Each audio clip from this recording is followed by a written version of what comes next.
जगत गुरु बाबा गुरु नानक देव जी महाराज जपजी ਸਾਹਿਬ ਦੀ ਪਾਵਨ 6ਵੀਂ ਪੌੜੀ ਵਿੱਚ ਕੁਝ ਬੁਨਿਆਦੀ ਧਾਰਮਿਕ ਵਿਚਾਰਾਂ ਦਾ ਜ਼ਿਕਰ ਕਰਦੇ ਨੇ। ਪ੍ਰਭੂ ਨੂੰ ਭਾ ਜਾਈਏ, ਉਹਨੂੰ ਚੰਗੇ ਲੱਗ ਜਾਈਏ ਤਾਂ ਸਭ ਕੁਝ ਪ੍ਰਵਾਨ ਹੋ ਜਾਂਦਾ ਹੈ, ਪਵਿੱਤਰ ਹੋ ਜਾਂਦਾ ਹੈ। ਜਨਮਾਂ ਜਨਮਾਂਤਰਾਂ ਦੇ ਸੰਸਕਾਰ ਧੁੱਲ ਜਾਂਦੇ ਨੇ। ਸਮੂਹ ਧਾਰਮਿਕ ਸਾਧਨਾ महज इस वास्ते है कि प्रभु ਨੂੰ भा जाइए। धार्मिक साधना ਵਿੱਚ ਪ੍ਰਾਚੀਨ ਸਮੇਂ ਤੋਂ ਇਹ ਵੀ ਇੱਕ ਸਾਧਨਾ ਰਹੀ ਹੈ ਤੀਰਥਾਂ ਦਾ ਰਟਨ। ਤੇ ਤੀਰਥ ਦਾ ਅਖਰੀ ਅਰਥ ਇੰਨਾ ਹੀ ਹੈ, ਉਹ ਤੱਟ ਜਿੱਥੋਂ ਮਨੁੱਖ ਦਰਿਆ ਨੂੰ ਪਾਰ ਕਰਦਾ ਹੈ, ਨਦੀ ਨੂੰ ਪਾਰ ਕਰਦਾ ਹੈ। ਜਿੱਥੋਂ ਪਾਰ ਹੋਣ ਦਾ ਵਸੀਲਾ ਮਿਲੇ ਉਹ ਤੀਰਥ। ਭਵ ਸਾਗਰ ਤੋਂ ਪਾਰ ਹੋਣ ਦਾ ਜੋ ਵਸੀਲਾ ਜਿਸ ਥਾਂ ਤੋਂ ਮਿਲੇ, ਜਿੱਥੇ ਪ੍ਰਭੂ ਚਿੰਤਨ ਜਾਗ ਸਕੇ, ਜਿੱਥੇ ਹਿਰਦਾ ਪਵਿੱਤਰ ਹੋ ਸਕੇ, ਜਿੱਥੇ ਦੈਵੀ ਗੁਣਾਂ ਦੀ ਸੰਪਦਾ ਅੰਤਰ ਆਤਮੇ ਦੇ ਚੋਂ ਪੈਦਾ ਹੋ ਸਕੇ, ਉਹ ਅਸਥਾਨ ਤੀਰਥ ਹੈ। ਚੂੰਕਿ ਦੈਵੀ ਗੁਣਾਂ ਦੀ ਸੰਪਦਾ ਦੇ ਨਾਲ ਜਨਮਾਂ ਜਨਮਾਂਤਰਾਂ ਦੀ ਮੈਲ ਧੁੱਲ ਜਾਂਦੀ ਹੈ, ਇਸ ਵਾਸਤੇ ਇਸ ਸੰਪਦਾ ਨੂੰ ਜਲ ਕਹਿੰਦੇ ਨੇ ਵੀ ਇਸ਼ਨਾਨ ਹੋ ਗਿਆ ਔਰ ਜਨਮਾਂ ਜਨਮਾਂਤਰਾਂ ਦੇ ਸੰਸਕਾਰ ਧੁੱਲ ਗਏ। ਬਾਹਰ ਪ੍ਰਿਥਵੀ ਦੇ ਉੱਤੇ ਅਨੇਕਾਂ ਇਸ ਤਰ੍ਹਾਂ ਦੇ ਤੱਟ ਨੇ, ਤੀਰਥ ਨੇ, ਜਿੱਥੇ ਬੈਠ ਕੇ ਕਿਸੇ ਵਕਤ ਸੰਤ ਜਨਾਂ ਨੇ ਜਪ ਕੀਤਾ ਸੀ, ਤਪ ਕੀਤਾ ਸੀ, ਪ੍ਰਭੂ ਦੀ ਧੁਨ ਗੁੰਜਾਰ ਉਚਾਰਨ ਕੀਤੀ ਸੀ। ਤੋ ਆਦਿ ਕਾਲ ਤੋਂ ਇੱਕ ਖਿਆਲ ਬਣਿਆ ਹੋਇਆ ਹੈ ਔਰ ਇਹ ਸਹੀ ਹੈ ਕਿ ਜਿਸ ਵਕਤ ਮਨੁੱਖ ਪਰਮਾਤਮਾ ਦੇ ਨਾਮ ਦੀ ਧੁਨ ਉਚਾਰਨ ਕਰਦਾ ਹੈ, ਧੁਨ ਦੀ ਸਤਿਆ ਪਾਣੀ ਆਪਣੇ ਆਪ ਵਿੱਚ ਆਤਮਸਾਤ ਕਰ ਲੈਂਦਾ ਹੈ ਔਰ ਮਿੱਟੀ ਵੀ ਆਤਮਸਾਤ ਕਰ ਲੈਂਦੀ ਹੈ।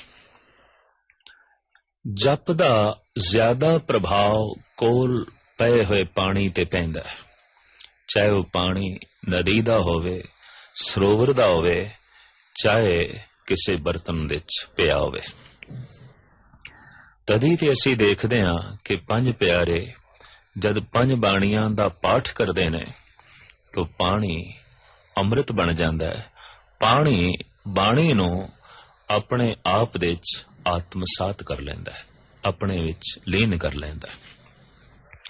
ਸ਼ਬਦ ਦੀਆਂ ਤਰੰਗਾਂ ਨੂੰ ਪਾਣੀ ਆਪਣੇ ਵਿੱਚ ਆਤਮਸਾਤ ਕਰਨ ਦੀ ਪੂਰਨ ਤੌਰ ਤੇ ਸਮਰੱਥਾ ਰੱਖਦਾ ਹੈ।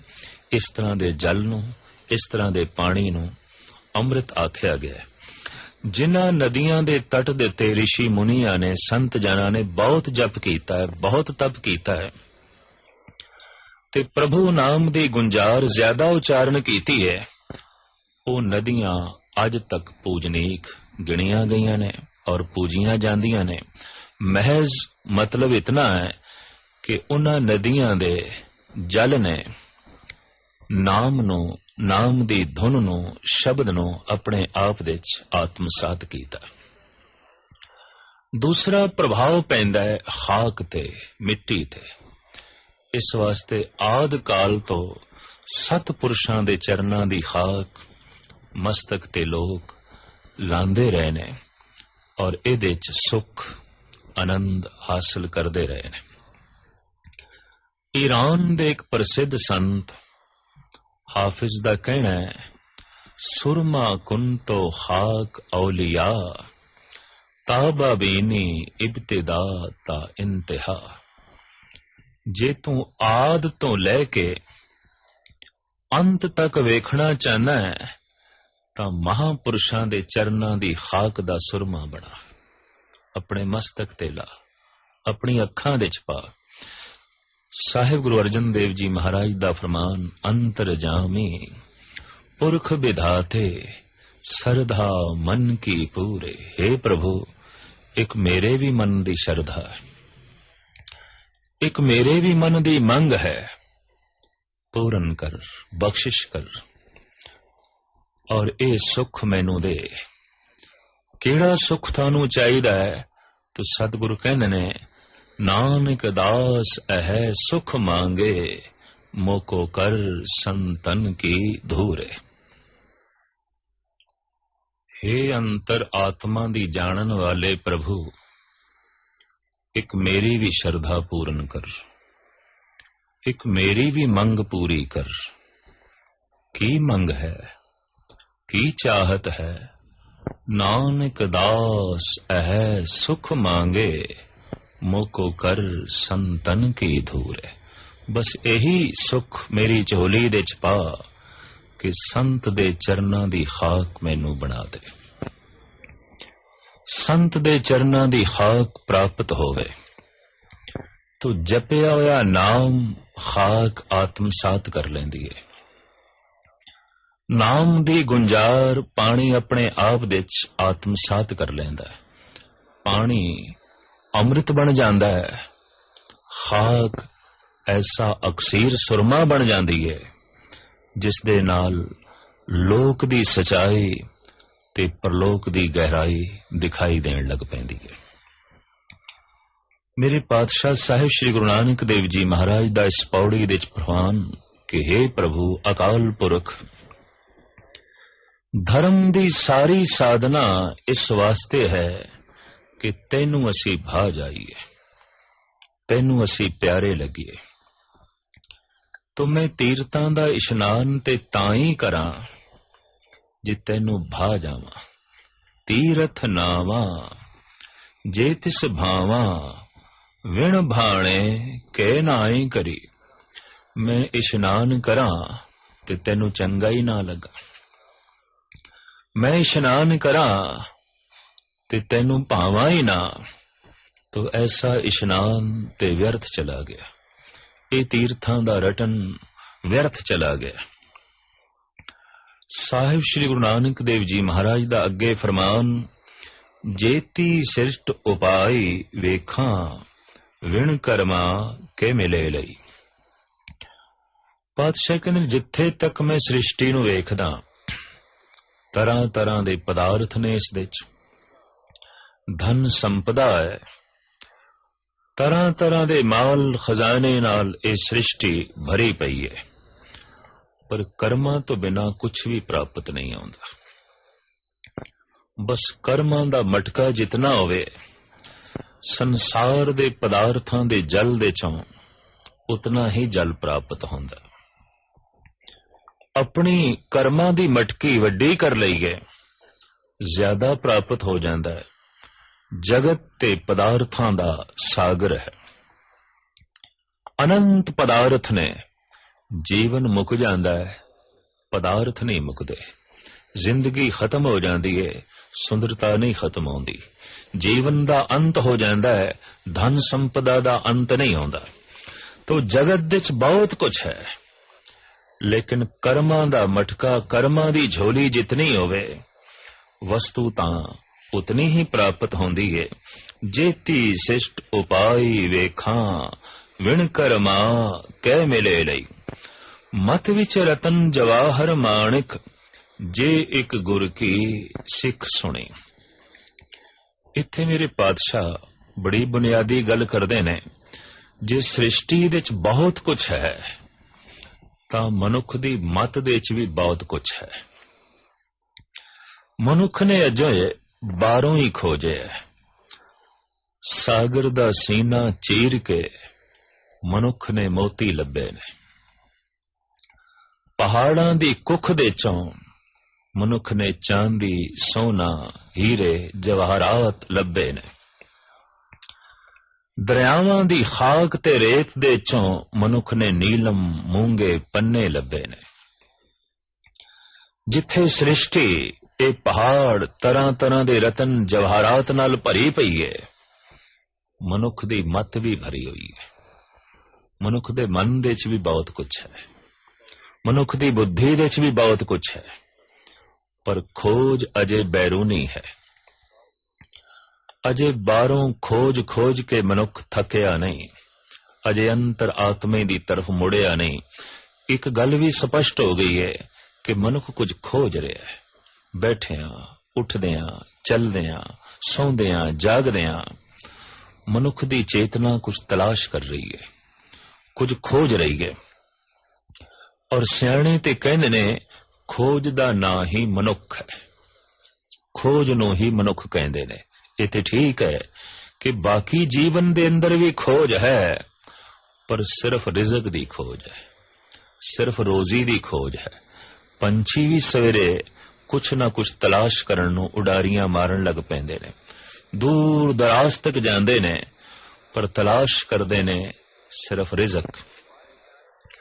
चौपाए जानवर भी भज्जे दौड़े फिरदे ने, कुछ लभ रहे ने, कुछ खोज कर रहे ने, पर सिर्फ रिज़क दी खोज कर रहे ने। मनुख दी महानता अपने आप विच बहुत वड्डी है। इन्हें सिर्फ रिज़क दी ही खोज नहीं कीती, राज़िक रहिंद दी भी खोज कीती है, कला दी खोज कीती है, ज्ञान दी खोज कीती है, विज्ञान दी खोज कीती है। जीवन दे बहु पक्ष है मनुख ने खोजे ने। खोज उस दिन संपूर्ण होंदी है जिस दिन संपूर्ण दी खोज मनुख कर लेंदा है। उस तो पहले खोज अधूरी है, ते अधूरी खोज अतृप्ति नूं जन्म देंदी है। इस वास्ते मनुख बहुत कुछ खोज लैंदा है, पर तृप्त नहीं होंदा। पहाड़ां दे चों हीरे खोज लए ने, सागर दे चों मोती लभ लए ने, दरियावां दी खाक दे चों तरह तरह दे जवाहरात मनुख ने लभ लए ने, धरती दे चों बहुत कुछ मनुख ने तलाश कर लिया है। लेकिन मनुख दे जीवन रूपी धरती दे च भी बहुत कुछ है, मत दे च भी बहुत कुछ है। मेरे पातशाह फरमान करदे ने, मत विच रतन जवाहर माणक जे एक गुर की सिख सुनी। कुछ औजार ते बैरूनी साधना दे नाल मनुख पहाड़ां दी खुदाई करदा है ते ओहदे चों तरह तरह दी मैदनियात नूं लभदा है, पर जीवन दी खुदाई किवें करिए, जीवन दे चों ए रतन किवें लभीए? तो साहिब कहंदे ने, जे एक गुर की सिख सुनी। तू गुरु दी एक सिक्ख्या सुन, तू गुरु दा शब्द सुन। सुनदियां ही मत दे चों रतन प्रगट होणगे, ज्ञान दे रतन, सबर संतोख दे रतन, खिमा निर्वैर भाव दे रतन, आनंद दे रतन। और इस तरह तेनू प्रतीत होवेगा कि तेरा जीवन, तेरी मत रत्ना दी खान है। इतनी वड्डी खान है कि जितनी गहराई विच खुदाई करदा चला जाएगा, रतन प्राप्त होंदे जाणगे। सौगात तेरी झोली विच वधदी जाएगी, मिलदी जाएगी। तो मत विच रतन जवाहर माणक जे एक गुर की सिख सुनी। बाहर दी संपदा नूं मनुख ने मुल दिता है, अजे जीवन दे अंदर पई हुई संपदा नूं मनुख ने मुल नहीं दिता। मनुख ने इसनूं अजे महान नहीं मनिया। ओहदा एक मूल कारण कि अजे उसदा इसने रस नहीं माणिया, ते रस उदों ही मान सकदा है जदों प्राप्त होवे। तो ये प्राप्त कर सके, ये खोज कर सके, इस वास्ते गुरु दी सिक्ख्या दी लोड़ है, गुरु उपदेश दी लोड़ है कि इहदी चेतना, इसदी खोज, इसदी सुरत अंतर आत्मे विच गमन करे। भगत पीपा जी दा फरमान है, काया बहुखंड खोज ते नौ निद पाई। इस बहुखंडी काया दी मैं खोज कीती है गहरे तल विच, ते खोजण दा इक्को एक ढंग है कि गुरु दा शब्द मनुख सुने।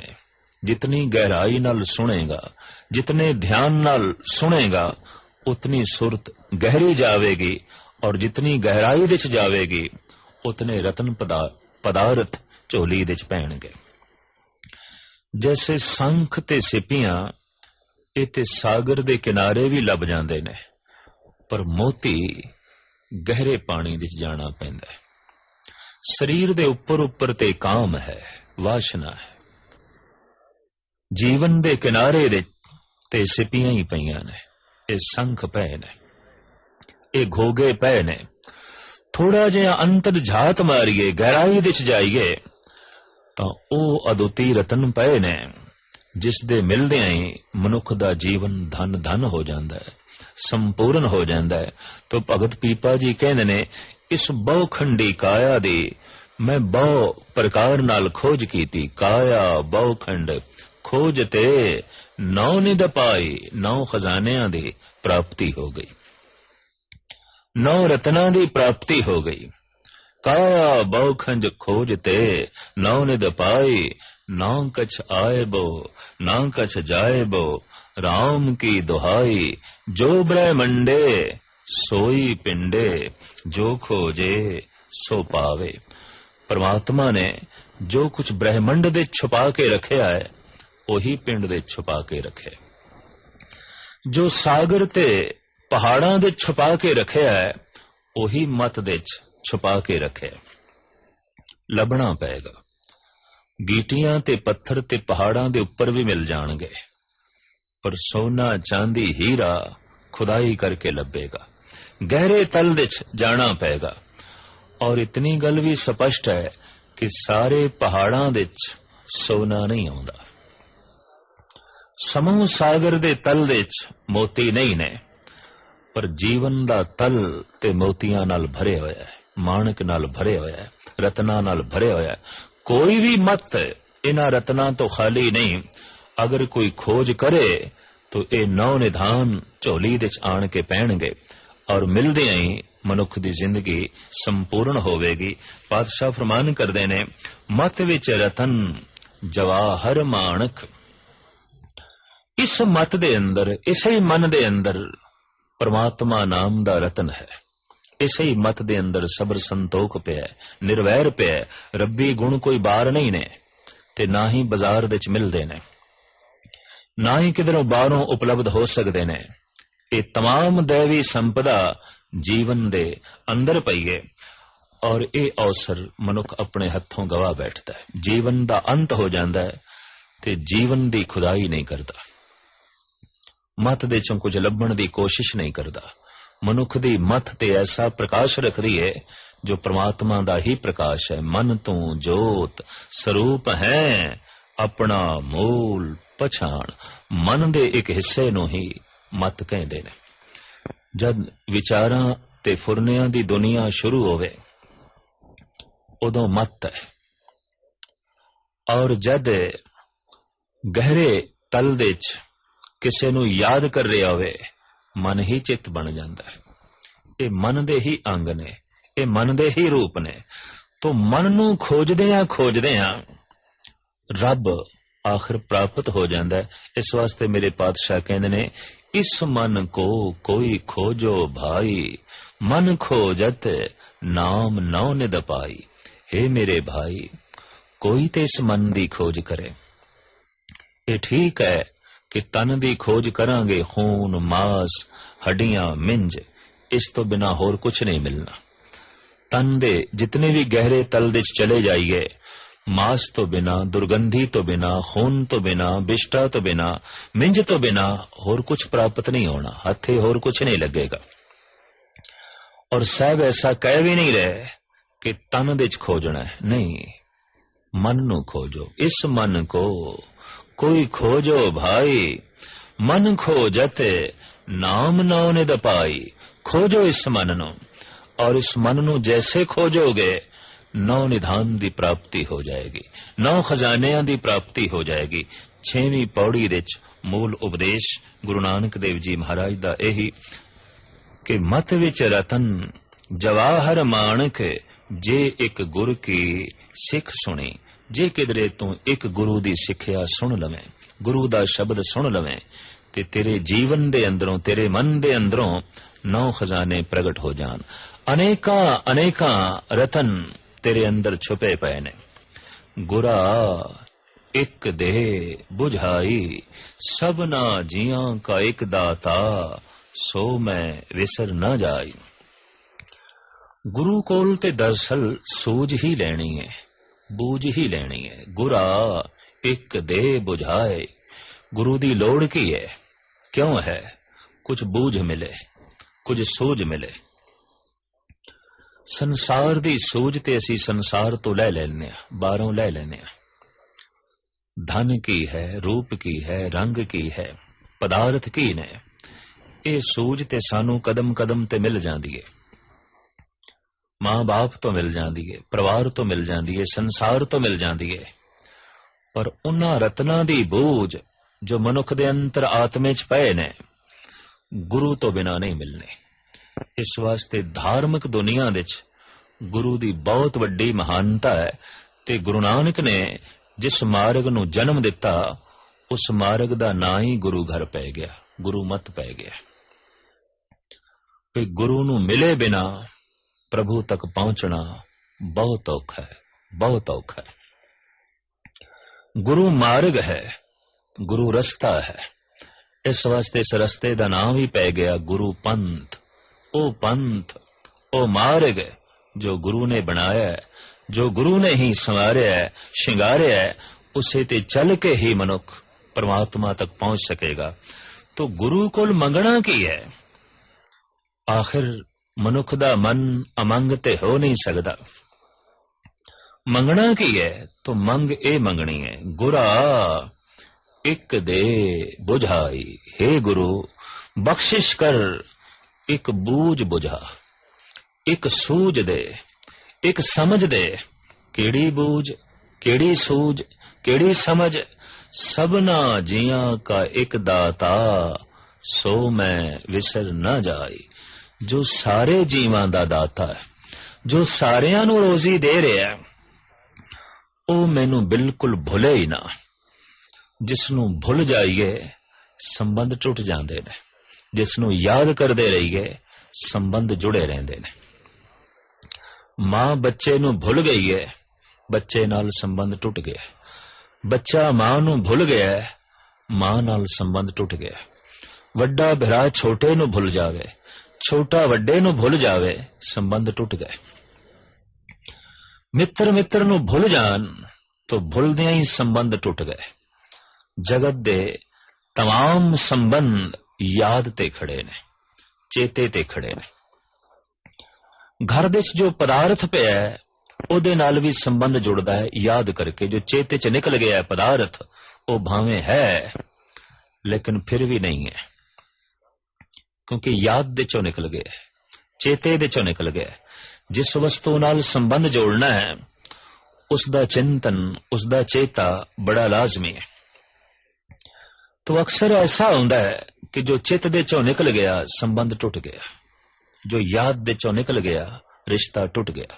गूढ़े तो गूढ़ा रिश्ता, वड्डे तो वड्डा रिश्ता भी याद ते खड़ा है। जिसनू जितना ज्यादा याद करिए उतना गहरा संबंध जुड़ता है, उतना गहरा रिश्ता जुड़ता है। तो परमात्मा ते व्यापक है, सर्व व्यापक है, रोम रोम दे च व्यापक है, और इस नाल संबंध जुड़ सकता है याद करके। एक मनुख कोल बैठा हुंदा है ते असी कह देने आ, पुछदे आ भी ये जिहड़ा कोल बैठा है ये कौन है, तुहाडा की लगदा है? ते मनुख बोल पैंदा है ये ते कोई दूर दा जापदा है। तो दूरी ते 2 फुट दी भी नहीं है, कोल बैठा है, बिल्कुल कोल बैठा है। और मनुख कह रहा है दूर दा जापदा है। एक ऐसे मनुख दा नां लिया गया जो गालबन 5000 मील दी दूरी ते रहिंदा है, ते जैसे नाम लिया गया एकदम सुनन वाला खिड़ उठया, प्रसन्न हो गया ते कहन लगाओ ते साडे नेड़े दा है। 5000 मील दी दूरी ते रहन वाला नेड़े दा है, कोल बैठा होया दूर दा है। परमात्मा बहुत निकट है। बकौले भगत रविदास कह रविदास, हाथ पे नेरे सहजे होए सो होई।